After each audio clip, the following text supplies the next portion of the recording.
Hey guys, what is up? The road to Infinity War continues. This week I am tackling the fourth MCU film to come out, and that is the God of Thunder's first appearance, Thor. And this one is a personal favorite of mine. This would be in my top 10 just like Incredible Hulk. So let's talk about it. The first Thor is the story where we meet Thor, the God of Thunder, played by Chris Hemsworth. And pretty much we see Thor, he's very cocky, he's very arrogant, he's seeking out battle, not seeking out peace, and pretty much because of his actions, he gets sent to Earth to learn humility by his father.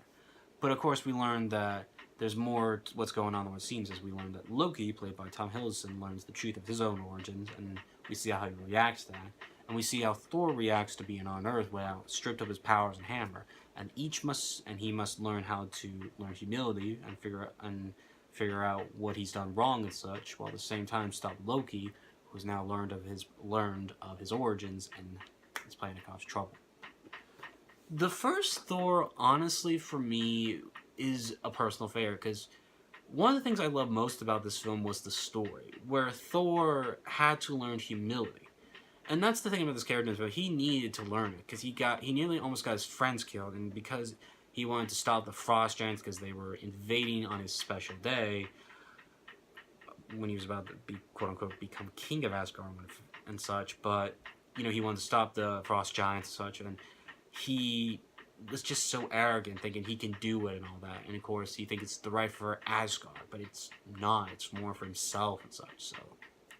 And, you know, seeing him stripped of his powers and, you know, not being worthy to lift his own hammer, I really did enjoy a lot, because, you know, you see that he's just a boy trying to be a man, as Laffy said in the film.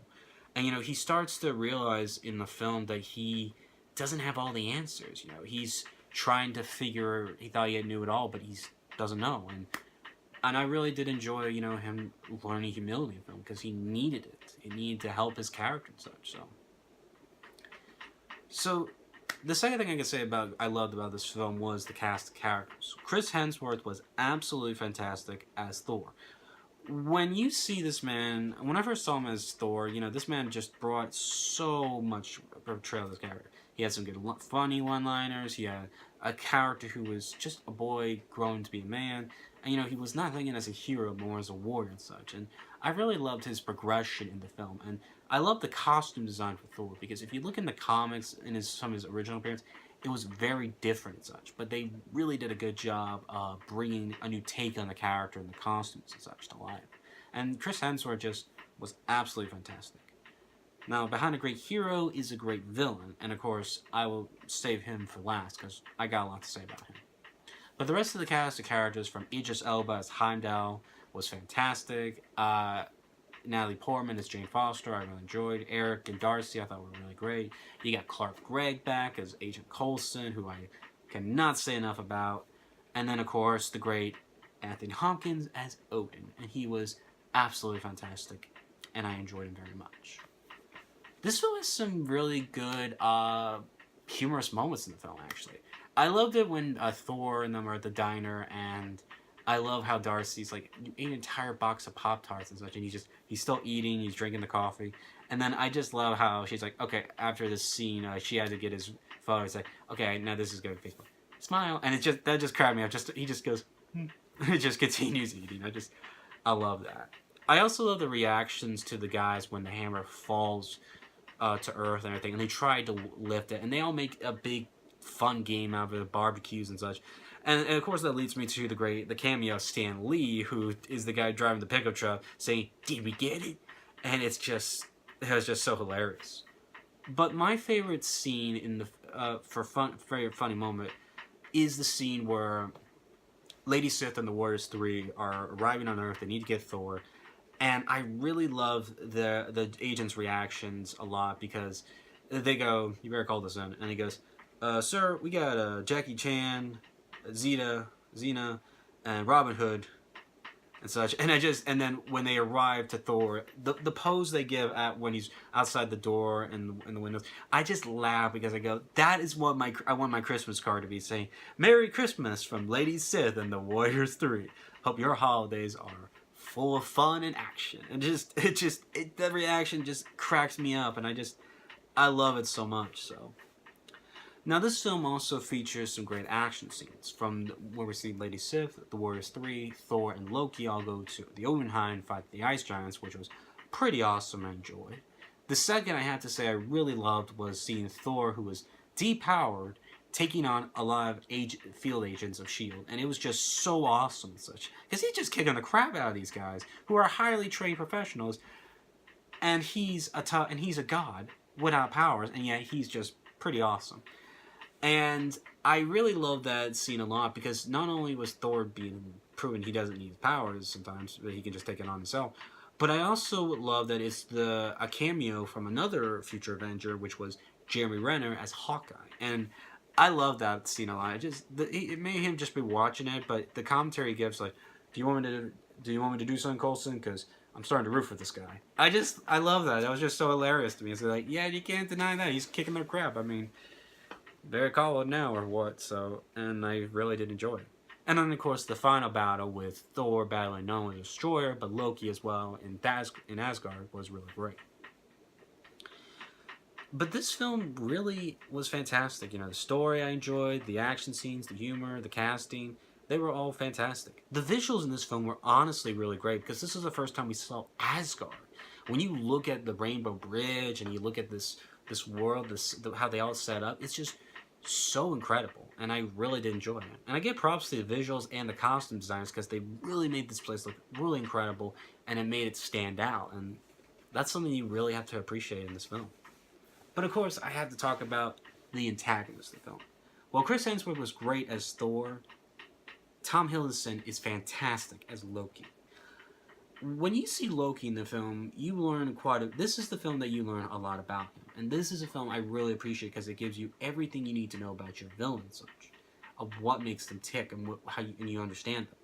With Loki, you understand that he is adopted, is a frost giant, was Laufey's son, and has been kept the truth from him. And Loki's had the truth kept from him from Odin because Odin wanted to protect him. And at a time, Odin wanted him to be the gap between their people and the Frost Giants, which is very noble, honestly, and such. But of course, after those actions, you know, it's kind of pointless now because now they're going to fight. But you felt for Tom Hiddleston's Loki a lot because he was lied to, and you know, he of course is the god of mischief and such, and you know, he uses that to his advantage throughout the film and such. After Odin goes to the Odin sleep, you know, and Loki becomes king of Asgard, he starts the change. He starts. I'm going to do it. I'm going to do something. I'm going to be a better king than Thor was, because you know he's the one who brought the Frost Giants in because he wanted to ruin his brother's special day. He lied to Thor, thinking their father was dead and such, and was planning to conquer and such and cause trouble. And you know, Tom Hiddleston just never fails to amaze me on screen. He just was fantastic, and he did a wonderful job in this film, and it was honestly fantastic, and I really enjoyed his performance and such. But yeah, what I love most about this film is Thor learning humility, because humility is a quality we all need to have in our lives. The scene where Eric gets Thor out of the agents, saying he's Donald Blake, he was drunk and had steroids and all that.